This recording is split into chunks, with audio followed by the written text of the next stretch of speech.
हमारी संस्कृति, हमारे संस्कार सदा रहे हमारे साथ। भारत के महान ग्रंथों और काव्यों का संपूर्ण संकलन। सब्सक्राइब करें तिलक। कई तरीके की एलईडी लाइट्स आपके घर और ऑफिस के लिए। GR LED lights, make India bright.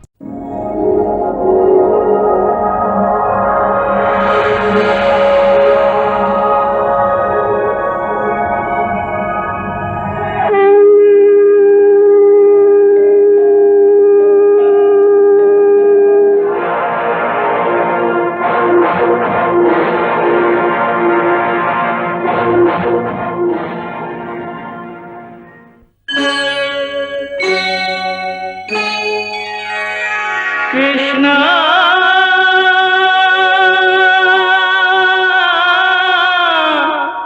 Krishna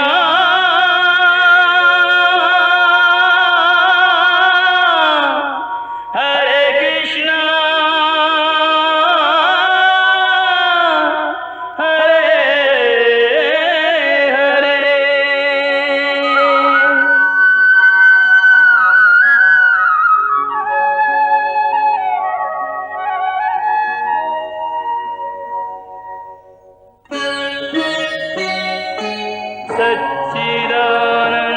सच्चिदानन्दरूपाय विश्वोत्पत्त्यादिहेतवे तापत्रयविनाशाय श्रीकृष्णाय वयं नमः।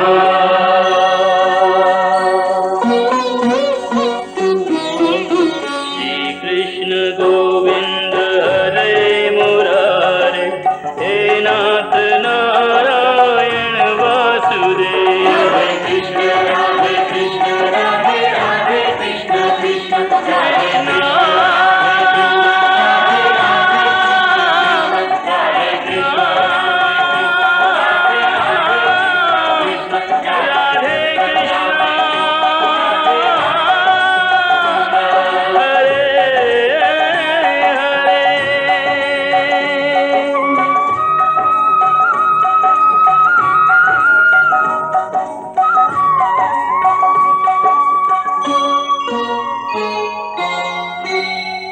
कन्हैया, दुर्योधन को मैंने अपना शिष्य बना लिया है,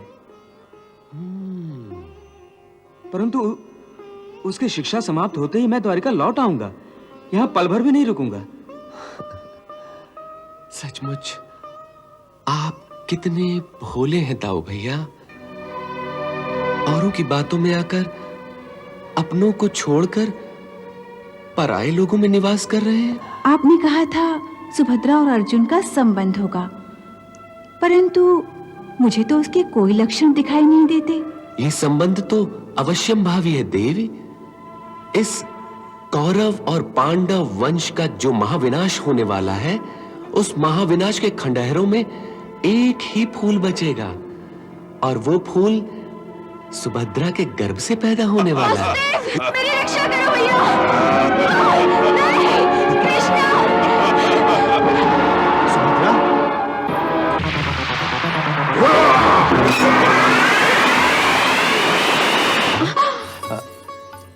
तुमसे रथ तक नहीं चला जाएगा। आज्ञा हो तो उठा लूं?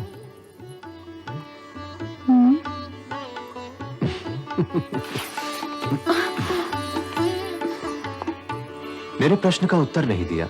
उस बात का क्या अर्थ था? उसका अर्थ था कि आप बहुत अच्छे हैं। सुभद्रा ने आपसे पूछे बिना ही अर्जुन से हाँ कह दी। हाँ, अच्छा ये तो बताओ, जब तुम मेरे रथ पर कुंडनपुर में आई थी, तो क्या तुमने अपने भैया रुक्मी से पूछा था?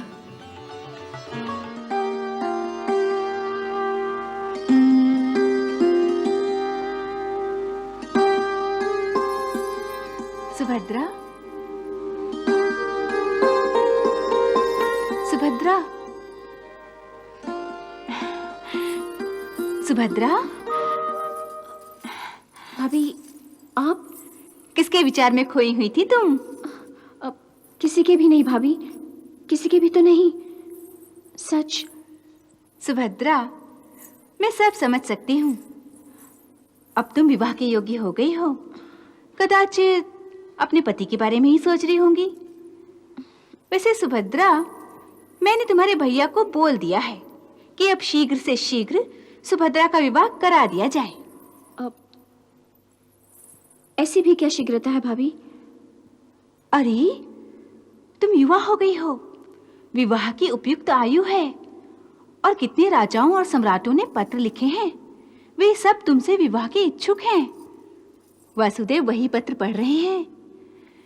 तो जैसे ही दाऊ भैया हस्तिनापुर से लौट आएंगे, तुम्हारा विवाह करा दिया जाएगा। सुभद्रा, तुम मुझे ये बताओ कि तुम्हें किस देश की महारानी बनना है? मुझे किसी देश की महारानी नहीं बनना है। अरे, तनिक विचार कर लो ननद रानी। मैंने कहा ना भाभी, मुझे विवाह नहीं करना है। अरे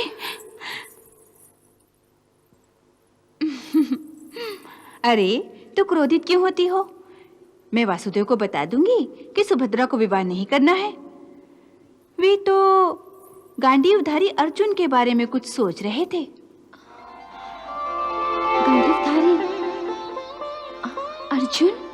हाँ, अर्जुन। उनका सखा जो है, मुझसे कह रहे थे कि यदि अर्जुन मेरा बहनोई बन जाए तो ये मिलाप संपूर्ण हो जाए। पर तुम्हें तो विवाह ही नहीं करना। बात यहीं पे समाप्त हो गई। नहीं नहीं भाभी, बात कैसे समाप्त हो गई? तुम तो विवाह नहीं करना चाहती हो ना, तो फिर वासुदेव अर्जुन से विवाह की बात कैसे करेंगे? भाभी, बात करने दीजिए उन्हें अर्जुन से। लेकिन तुम्हें तो विवाह करना ही नहीं है ना। भाभी रुको, मेरी बात तो सुनो भाभी। हाँ, अच्छा रुक गई। सुनाओ, क्या सुनाना चाहती हो? नहीं, कुछ नहीं भाभी। वो भाभी, वो वास्तव में बात ये है। हाँ हाँ, कि आप भैया से ऐसा कहेंगी तो वो मेरे बारे में क्या सोचेंगे? कुछ नहीं, वे यही समझेंगे कि तुम्हें जीवन भर कुंवारी ही रहना है, सन्यासिनी बनना है ना? नहीं भाभी, ऐसा मत कहना। वो इससे मेरी धृष्टता समझेंगे। अवश्य समझेंगे। एक तो बेचारे दिन रात तेरे विवाह की चिंता करें, फिर समस्त राजाओं और राजकुमारों में से अर्जुन को तेरे लिए चुने, और उस पर तुम ये कहो कि मुझे विवाह ही नहीं करना है। नहीं, मैंने ऐसा तो नहीं कहा। मैं तो उनकी हर आज्ञा का पालन करती हूँ। अच्छा, उनकी हर आज्ञा का पालन करती हो? हाँ। फिर यदि वो कहें कि मेरे सखा अर्जुन से विवाह कर लो, तो कर लोगी? हाँ, कर लूंगी।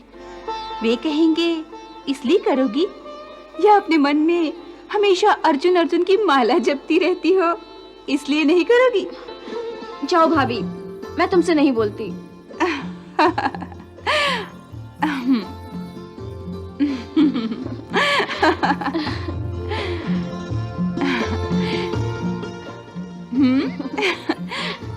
अरे पगली, तू क्या समझती है? हमें कुछ पता नहीं क्या? हमें सब पता है कि तेरा और अर्जुन का क्या चल रहा है। जाओ भाभी। मेरी लाडली ननंद रानी, तुम्हारा विवाह अर्जुन से हो, ये तो वासुदेव की ही इच्छा है, समझी? और मेरा आशीर्वाद है तुम्हारे साथ। कल रेवतक पर्वत पर उत्सव है ना? हाँ। बस मैं अर्जुन से कहूंगी कि तुम्हें साथ लेकर मेले में जाए। ओह भाभी, तुम्हारी जैसी भाभी हर ननद को मिले।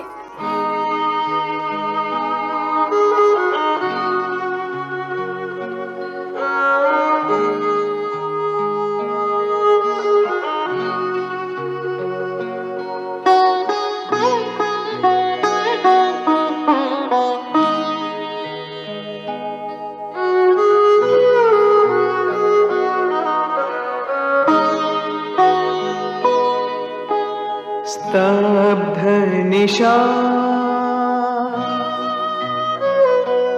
लेकर जिज्ञासा, स्तब्ध निशा लेकर जिज्ञासा, जाग रहा अंतर मन प्यासा।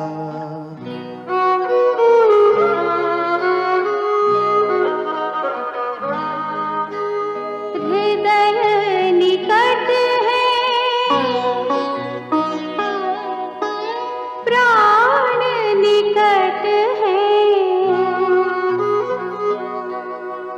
हृदय निकट है, प्राण निकट है, फिर भी दूर मिलन के तट हैं। फिर भी दूर मिलन के तट है। 4 दाऊजी आपके 4 आए हैं। 1 2 3 4। आप जीत गए दाऊजी, आप जीत गए।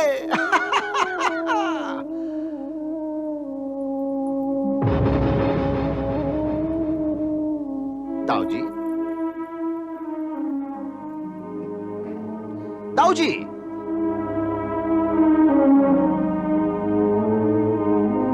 आप अचानक इतने उदास क्यों हो गए? क्या हुआ? मामा जी, अब आपसे क्या छिपाना?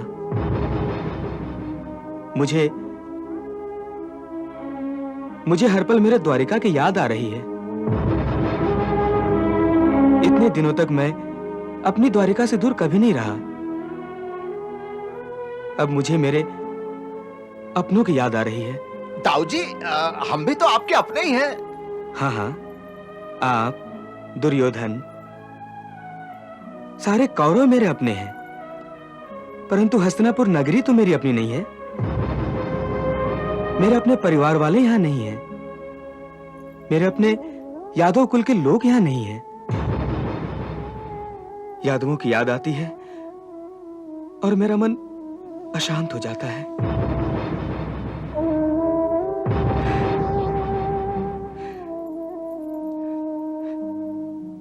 मामा जी, जी, कदाचित आप जानते होंगे, इन्हीं दिनों में रेवतक पर्वत पर उत्सव मनाया जाता है। पूरी द्वारिका नगरी उस उत्सव में शामिल हो जाती है।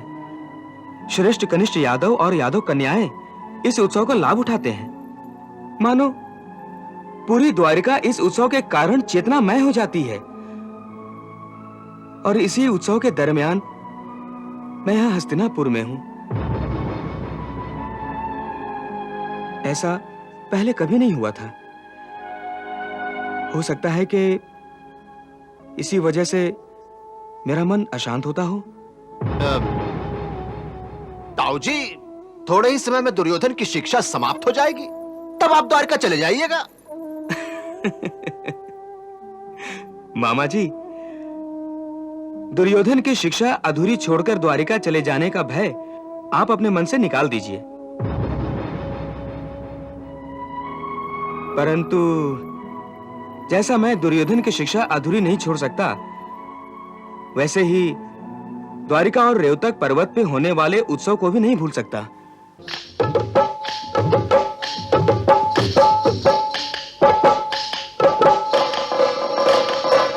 परदेसी तू मेरा मीत है, तुझसे ही जीवन संगीत है।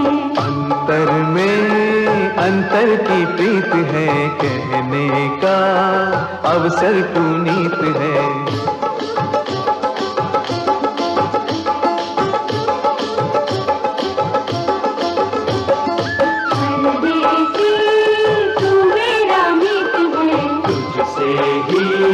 जीवन संगीत है। तुझ पे ही आके दृष्टि रुकी है, सुंदरता वीरता के आगे झुकी है। मन पे मेरे, जीवन पे मेरे, रूपवती तेरी विजय हो चुकी है। जो कुछ है मेरा वो सब है तेरा, मेरे हृदय में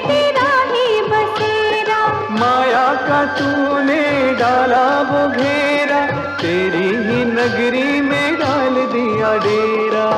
प्रीत की ऐसी ही रीत है, जीते की हार, हारे की जीत है। नैनों में पानी, अंतर में आग है, यही अनुराग है, यही अनुराग है। नींदों से शत्रुता नैनों में जाग है, यही अनुराग है, यही अनुराग है।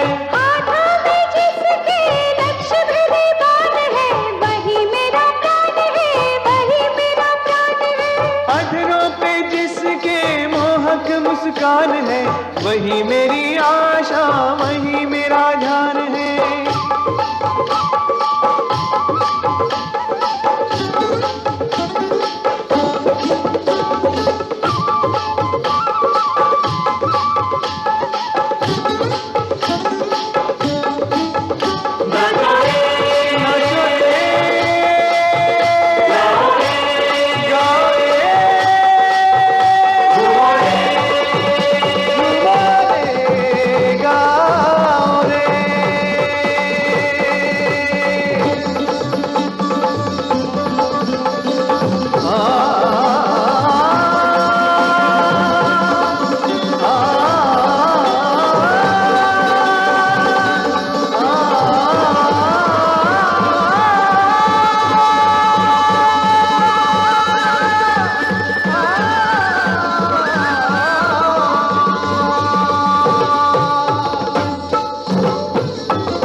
लो देवी, जैसा तुम्हारी भाभी ने कहा था, मैं नाचते नाचते सचमुच तुम्हारे चरणों में गिर गया हूं। वो तो मैं देख ही रही हूँ कि एक परम योद्धा संगीत के युद्ध क्षेत्र में अपने घुटने टेककर अपनी हार स्वीकार कर रहे हैं। मैं तुम्हें एक हारा हुआ योद्धा दिखता हूँ? हाँ, और नहीं तो क्या दिख रहे हैं? एक हारा हुआ प्रेमी नहीं दिखता, जो किसी के सामने घुटने टेक कर प्रेम की भिक्षा मांग रहा है? बोलो, भिक्षा मिलेगी? बोलो देवी, एक प्रेमी को भिक्षा मिलेगी? इसका उत्तर मैं नहीं दे सकती। क्यों? क्योंकि भैया भाभी की अनुमति के बिना मैं हाँ नहीं कह सकती। यदि आपको भिक्षा मांगनी है तो आपको भैया भाभी के सामने घुटने टेककर उनसे भिक्षा मांगनी होगी। तो उनसे मांगना होगा? हाँ। तो चलो अभी इसी क्षण उनके सामने जाकर अपनी झोली फैलाकर तुम्हें मांग लेता हूं कि हे प्रभु, संसार की इस सर्वश्रेष्ठ कन्या को मेरी झोली में डाल दो। और मुझे विश्वास है कि वो प्रसन्न होकर कहेंगे कि हे बालक, तुम्हें 3 दिन पश्चात इसका उत्तर मिलेगा। 3 दिन? 3 दिन क्यों? क्योंकि हमारी कुल प्रथा के अनुसार भैया इस समय यादवों का वार्षिक यज्ञ आरंभ कर चुके होंगे, और इस यज्ञ का ऐसा अनुष्ठान है कि वो 3 दिन अपने आसन से नहीं उठेंगे, और इस 3 दिन में वो किसी की भी प्रार्थना ना सुन सकते हैं और ना किसी की मांग पूरी कर सकते हैं।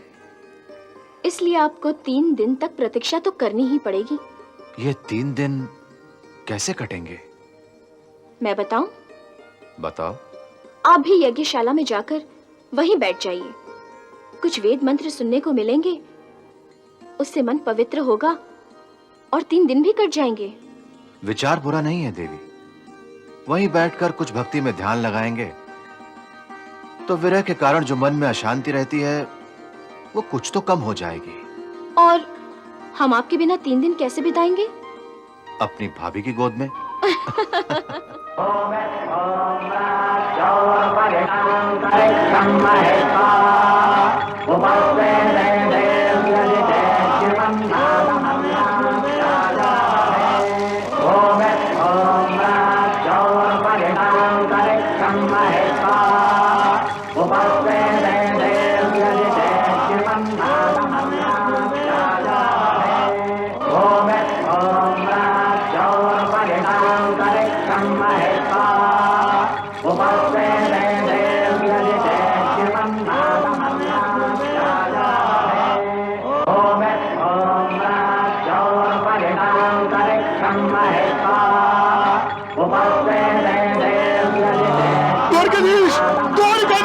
द्वारिकाधीश, द्वारिकाधीश।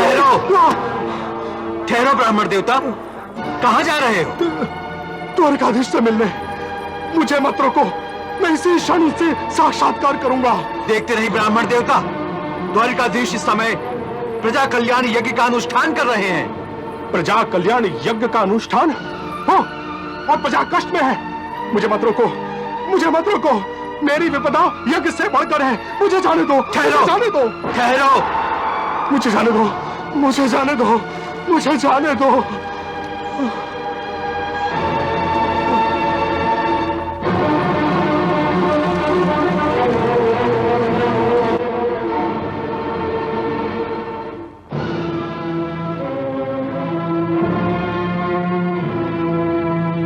कल्याण यज्ञ में आपका स्वागत है ब्राह्मण देव।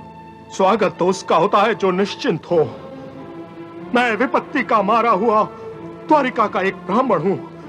मेरी रक्षा करो द्वारिकाधीश, मेरी रक्षा करो। पहले आप शांत हो जाएं ब्राह्मण देव। शांत कैसे हो द्वारिकापति? अपने नवजात पुत्रों की अकाल मृत्यु की पीड़ा का दाह लेकर मैं आपके पास आया हूं। मुझे शांति कैसे मिल सकती है? अकाल मृत्यु? हाँ द्वारिकाधीश, हाँ। यमराज ने मेरे 3 पुत्रों को धरती का स्पर्श करते ही निगल लिया।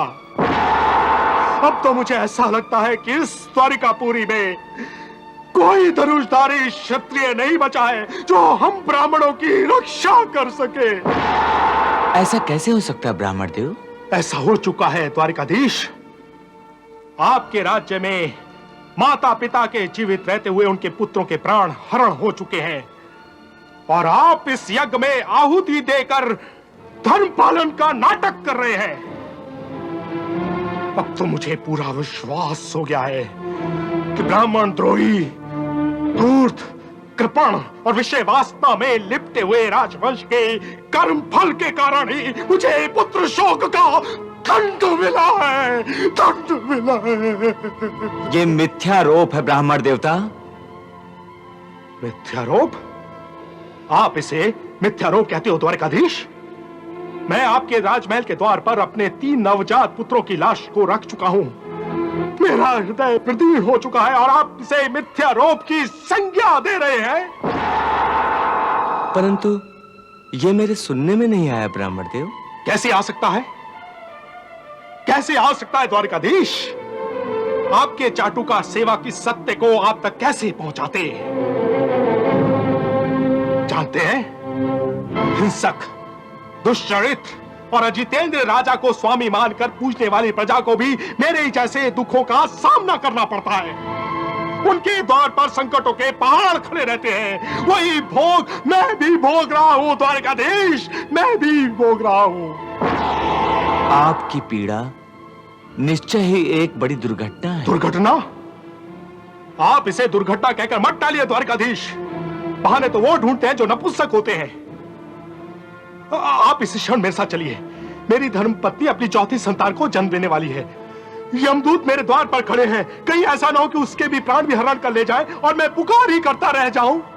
परंतु इस समय तो मैं यज्ञ की दीक्षा ले चुका हूं, अग्नि को आहुतियां भी समर्पित कर चुका हूं। मैं जानता था, अच्छी तरह से जानता था द्वारिकाधीश कि आप इस यज्ञ का बहाना लेकर अपने ब्राह्मण रक्षा के राजधर्म से बचना चाहेंगे। वही हुआ। परंतु आरंभ हो चुके यज्ञ से उठने की अनुमति तो शास्त्र भी नहीं देता। और शास्त्र ये भी तो कहता है कि जिस राजा के राज्य में प्रजा कष्ट भोगती है वो राजा नरक में जाता है। क्षत्रिय धर्म के पालन करता तो तत्काल ही ब्राह्मणों की सहायता के लिए तत्पर हो जाते हैं। अब तो मुझे ऐसा लग रहा है कि द्वारिका में क्षत्रिय वेश में नटों का साम्राज्य हो गया है। आप यदुवंशीय क्षत्रिय होने का ढोंग भर करते हैं। वास्तव में आप क्षत्रिय है ही नहीं। ये असत्य है ब्राह्मण। असत्य है तो आप अभी और इसी क्षण उत्तर दें कि मेरे नवजात पुत्रों की अकाल मृत्यु किसके अपराध का प्रतिफल है? बताएं। फल तो कर्म का ही निश्चित होता है ब्राह्मण देवता। परंतु शास्त्र और श्रुति का तो यही मत है कि राजा के ही कर्म दोष से राज्य में अबोध बालकों की अकाल मृत्यु होती है। मैंने अपने तीनों पुत्रों की मृत्यु पर यमदूतों से यही अनुरोध किया था कि यह द्वारिकापुरी है, यहां धर्म का राज्य है। मेरे संतानों के प्राणों का हरण मत करो, परंतु हर बार यमदूतों ने मेरी प्रार्थना को ठुकरा दिया।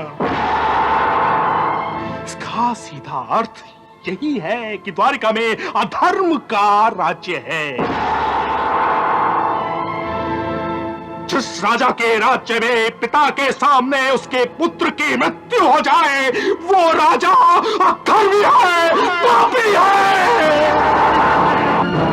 अपनी जिह्वा पर अंकुश लगाओ ब्राह्मण।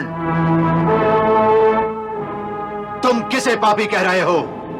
इन्हीं द्वारिकाधीश कृष्ण को, और किसे? तुम क्रोध के कारण उचित अनुचित का विवेक खो चुके हो ब्राह्मण। और तुम सब विवेकशील हो। तुम श्री कृष्ण को पापी नहीं कह सकते। कहूंगा, 1000 बार कहूंगा। तुम कौन होते हो मेरी वाणी पर अंकुश लगाने वाले? मैं द्वारिकापति कृष्ण का सखा हूं। मेरे कान कृष्ण की निंदा सुनने के अभ्यस्त नहीं। सखा, सखा अर्थात चाटुकार। अब तुम सीमा का उल्लंघन कर रहे हो ब्राह्मण। संभवतः तुम मुझे जानते नहीं। तुम्हारे बारे में जानकर क्या करूंगा मैं? कोई मेरी रक्षा करे तो मैं उसे जानूं भी। तो चलो, मैं तुम्हारी रक्षा के लिए तैयार हूं। अरे तुम क्या कर पाओगे मेरी रक्षा, जब कृष्ण ही इस यज्ञ का बहाना करके अपने कर्तव्य से मुंह छुपा रहे हैं? तो तुम क्या कर पाओगे उन यमदूतों का? मुझे झूठा आश्वासन मत दो। अच्छा है कि तुम अर्जुन को नहीं जानते, वरना ये सब नहीं कहते। मैं अपनी इन्हीं भुजाओं से एक बार साक्षात महाकाल भगवान शंकर को भी तृप्त कर चुका हूं ब्राह्मण। इन यमदूतों की गिनती ही किसमें है? मैं संसार का सर्वश्रेष्ठ धनुर्धर हूं। होंगे? क्या इतना जानना तुम्हारे लिए पर्याप्त नहीं? अरे बातें करने वाले तो बहुत होते हैं अर्जुन। कोई कार्य सिद्ध कर सके तो मैं उसे जानूं भी। मैं तुम्हारी संतान की रक्षा के लिए वचनबद्ध होता हूं ब्राह्मण। मैं करूंगा तुम्हारी सुरक्षा। और यदि ऐसा ना हुआ, तुम मेरे पुत्रों की रक्षा ना कर सके, तो फिर क्या करोगे? तो मैं कुंती पुत्र अर्जुन इस यज्ञ की अग्नि को साक्षी मानकर प्रतिज्ञा करता हूं।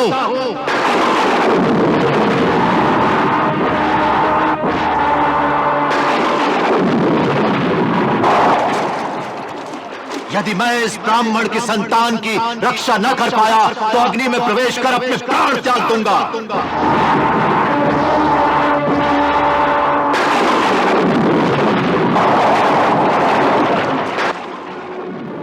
काल को अपने ही गणित से चलने दो पार्थ। नहीं मधुसूदन, नहीं। मैं अपने सामने आपकी निंदा नहीं सुन सकता। हाँ, अपने प्राण अवश्य दे सकता हूं। अभी मेरे गांडीव की टंकार त्रिभुवन को कंपित कर देने की क्षमता रखती है जनार्दन। आप निश्चिंत होकर यज्ञ पूर्ण करें। वो तो ठीक है, परंतु क्या तुम इस ब्राह्मण की रक्षा कर सकोगे? अवश्य, आप आज्ञा दीजिए। मैं इन ब्राह्मण के घर पर जा रहा हूं। चलिए।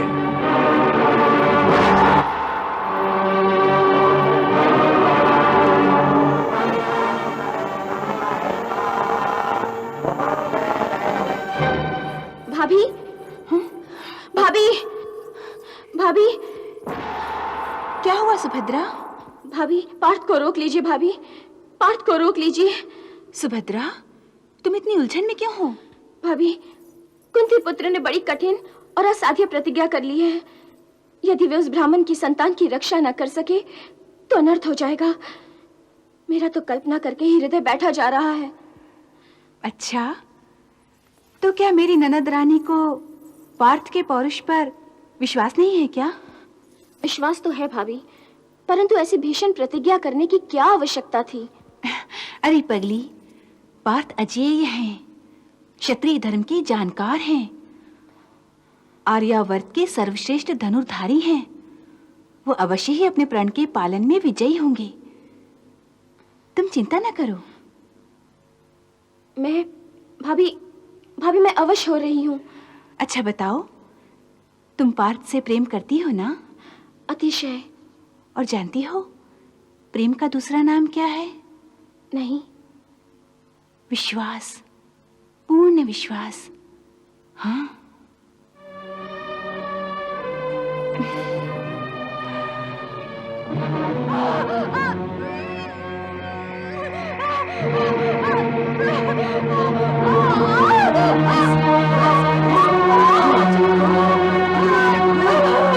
आइए वीर अर्जुन, आइए। तो यही है आपका घर ब्राह्मण देव? हाँ गांडीवधारी अर्जुन,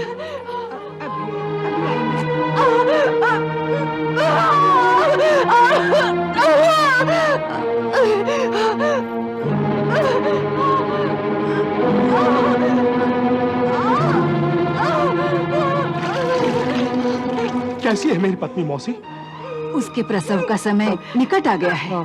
भैया कुछ पलों की तो बात है, आप दोनों बाहर ही रहें, मैं भीतर जाती हूँ। भगवान ने चाहा तो सब ठीक हो जाएगा।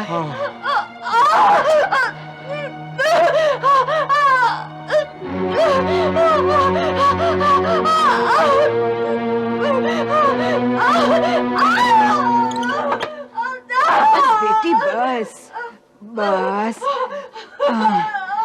धीरज रखो।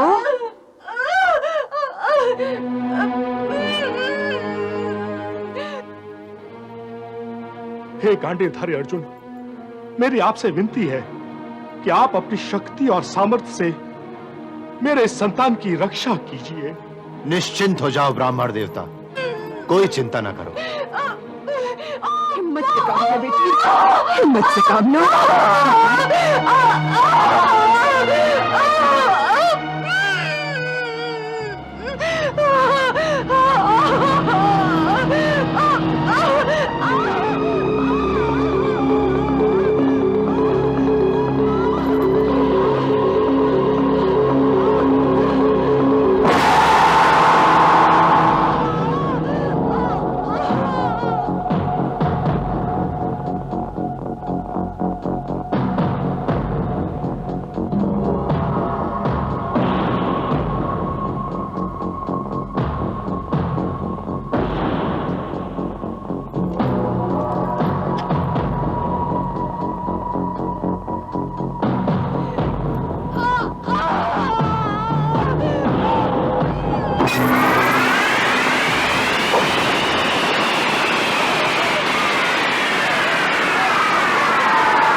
मेरा ये बाणों का कवच आपके घर को पूर्ण सुरक्षित रखेगा।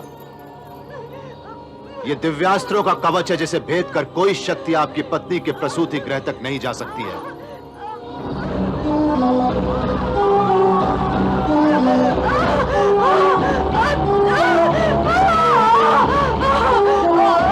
परंतु जहां इस कवच को भेद कर कोई प्रवेश नहीं कर सकता है, वहीं इस कवच के बाहर भी कोई नहीं जा सकता है।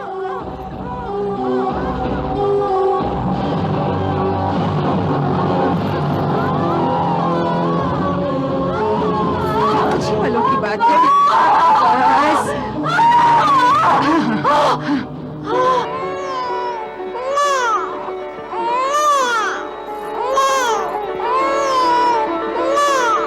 ब्राह्मण देवता, आपकी संतान ने जन्म ले लिया है और वो पूर्ण सुरक्षित भी है। मैंने कहा था ना कि मैं आपकी संतान की रक्षा करूंगा। मैंने आपकी रक्षा की है ब्राह्मण देव। जाओ ब्राह्मण देव, अपनी संतान के दर्शन तो कर लो।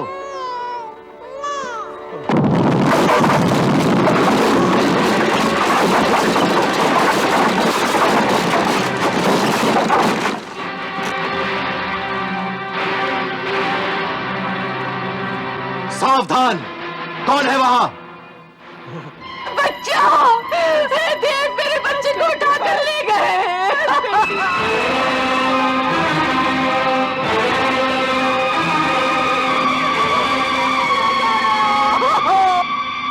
मेरा बच्चा, मैं जीवित नहीं रहना चाहती।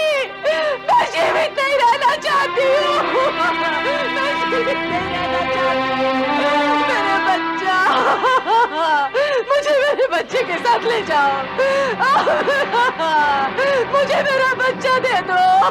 सुन रहे हो महावीर? अपनी वीरता का दम भरने वाले अर्जुन, ये मेरी पत्नी का रुदन है। सुनो सुनो, ध्यान से सुनो। के साथ ले जाओ, मैं जीवित नहीं रहना चाहती। ये एक ब्राह्मणी का कंदन है। मैं जीवित नहीं रहना चाहती। मेरे बच्चा, मुझे मेरे बच्चे के साथ ले जाओ। अब तुम्हें कैसे सुनाई देगा? तुम तो अपने अहंकार में भरकर बोल रहे थे ना। अब बोलो, कहाँ गया तुम्हारा वो गांडीव और कहाँ गया तुम्हारा वो बाणों वाला कवच? पर तुम क्या समझोगे एक पिता और एक माँ की पीड़ा को, जिसके 4-4 पुत्र उसके सामने ही हरण कर लिए गए हो।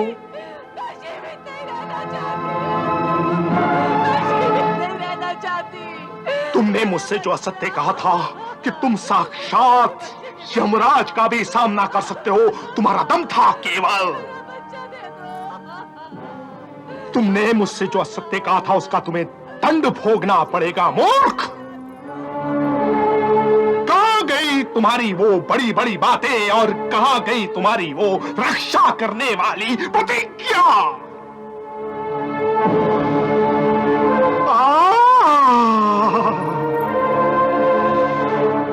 कैसे कह रहे थे कि तुम साक्षात महादेव शंकर को भी अपनी इन भुजाओं से तृप्त कर चुके हो तुम। तुम्हारा घमंडी मेरी संतान को लेकर डूब गया। मैंने तुम्हारे जैसे नपुंसक की बातों में आकर अपना ये बच्चा भी खो दिया। अरे मैं किसी भी तरह द्वारकाधीश को मनाकर ले आता। अरे वे आते तो मेरी संतान बच सकती थी, परंतु तू स्वयं ही ढींग मारकर चला आया। तू नपुंसक, धिक्कार है तुझे, धिक्कार है तेरे पराक्रम को। तू पापी है, तेरा कृष्ण भी पापी है। ये द्वारिका पाप का एक कुंभ है, महाकुंभ है। यहाँ किसी का कल्याण नहीं हो सकता।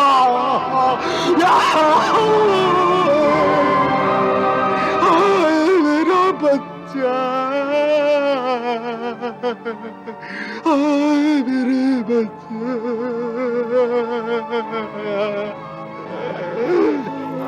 आप मेरा विश्वास कीजिए, मैं आपके पुत्र को निश्चय ही लौटा कर लाऊंगा।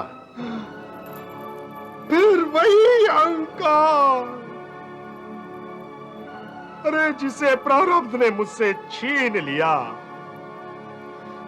तेरे सामने ही मेरा बच्चा चला गया और तू मुझसे कह रहा है कि तू मेरा बच्चा वापस ला कर देगा। अरे मुझे मूर्ख क्यों बना रहा है तू? निश्चय मानिए, मैं यमलोक जाकर अथवा जिस भी लोक में आपका बच्चा गया होगा उसे लेकर आऊंगा। अरे अहंकारी क्षत्रिय, जा किसी दूसरे के सामने जाकर अपने मुख से अपनी प्रशंसा सुना। अरे मैंने तो तेरा तेज और बल दोनों देख लिया है। तू एक कायर है, इसके अतिरिक्त तू और कुछ नहीं है।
मैं कुंती पुत्र अर्जुन इस द्वार के रक्षकों को आदेश देता हूं कि मेरे लिए द्वार खोल दिया जाए।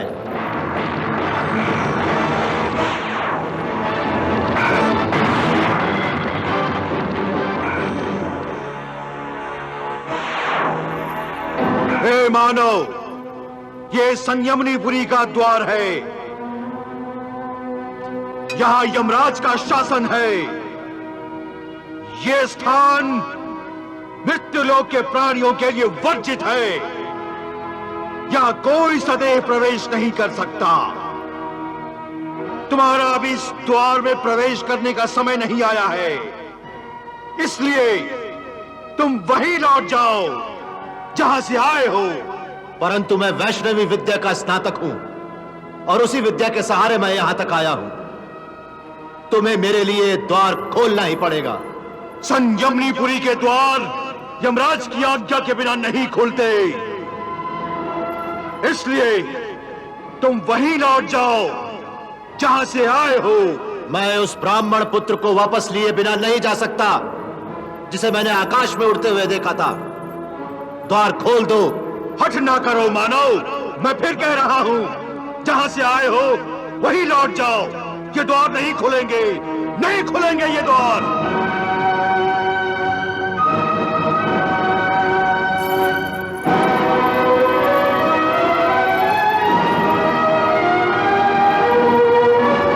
खुलेगा और अवश्य खुलेगा। तुम अर्जुन के पराक्रम को नहीं जानते। मैं इस द्वार को ही विध्वंस कर दूंगा।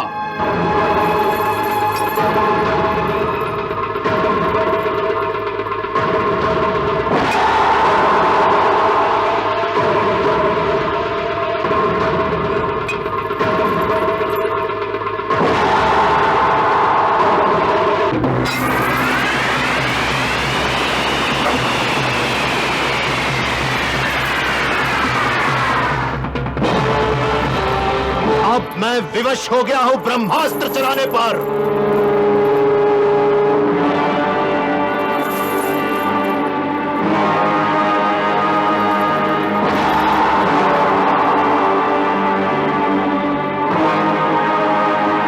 हे ब्रह्मदेव, मेरे सारे अस्त्र इस समय विफल हो गए हैं, इसलिए मैं अब आपका ब्रह्मास्त्र चलाने पर विवश हो गया हूं। जानता हूं कि इस ब्रह्मास्त्र के छूटते ही आपकी बनाई हुई कई धरतियों और कई लोगों का विनाश हो जाएगा। ये संयमनीपुरी भी एक खंडहर बन जाएगी। परंतु मेरे पास और कोई साधन नहीं रहा जिससे मेरी प्रतिज्ञा पूरी हो सके। इसलिए हे देव, मुझे क्षमा कर देना।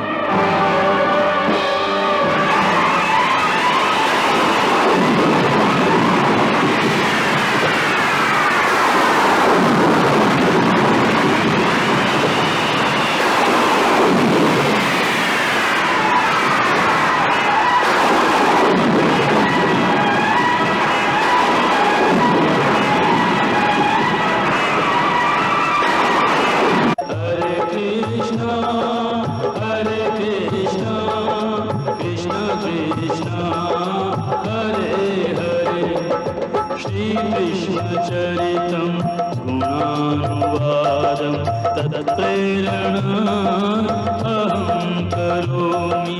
मम भावगीतं हृदयस्य प्रीतं त्वत्पद्मपादे समर्पयामि। हरे राम राम राम हरे हरे, हरे कृष्ण कृष्ण कृष्ण हरे कृष्ण।